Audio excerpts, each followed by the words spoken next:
Hello मित्रांनो, आजच्या व्हिडिओमध्ये मी अशी एक अपडेट सांगणार आहे जी तुमच्यासाठी खूप फायद्याची आहे.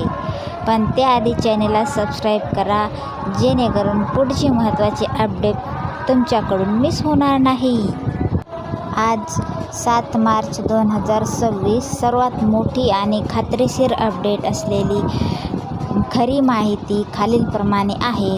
काल राज्यात अर्थसंकल्प बजेट 2026 सादर झाला असून त्यातून अनेक गोष्टी स्पष्ट झालेल्या आहेत. उद्या आहे जागतिक महिला दिन.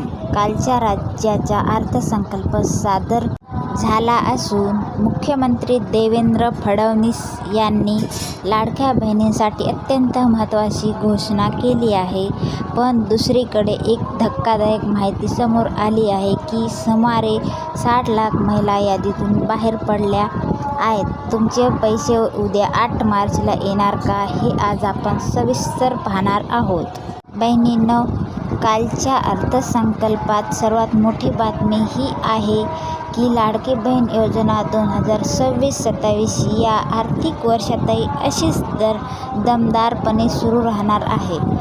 2100 रुपये मिळणार का, हे पण सांगणार आहे. विरोधकांनी विचारलेल्या प्रश्नावर मुख्यमंत्री सांगितले की वेळ आल्यावर आम्ही 2100 रुपये नक्की देऊ, पण सध्या 1500 रुपयांचा हप्ता नियमितपणे सुरू राहील.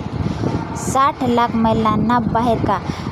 हो, प्रशासकीय पडताळणी आणि ई-केवायसी न केल्यामुळे जवळपास 60 लाख अपात्र लाभार्थी यादीतून कमी करण्यात आले आहे. त्यामुळे ज्यांची ई-केवायसी पूर्ण आहे त्यांनाच आता लाभ मिळणार आहे. उद्या 8 मार्चला पैसे येणार. आता मुख्य प्रश्नाकडे वळूया. मंत्री आदिती तटकरे यांनी आधीच सांगितले होते की महिला दिनानिमित्त म्हणजेच 8 मार्चला रखडलेले हप्ते दिले जातील. ज्यांचे जानेवारीचे पैसे आले नाहीत त्यांना आणि फेब्रुवारीचा हप्ता असे मिळून 3000 रुपये उद्या जमा होण्याची दाट शक्यता आहे. ज्यांनी ई-केवायसी उशिरा केली आहे त्यांना त्यांचे सर्व रखडलेले पैसे एकत्रितपणे दिले जातील, असेही सरकारने स्पष्ट केले आहे. बहिणींनो, जर तुमची ई-केवायसी अजूनही झालेली नसेल तर 31 मार्च 2026 पर्यंत शेवटची मुदत आहे. ती लगेच पूर्ण करून घ्या. उद्या कोणाकोणाचे पैसे येतात त्याने आपल्या चॅनलवर कमेंट्स करून नक्की कळवा.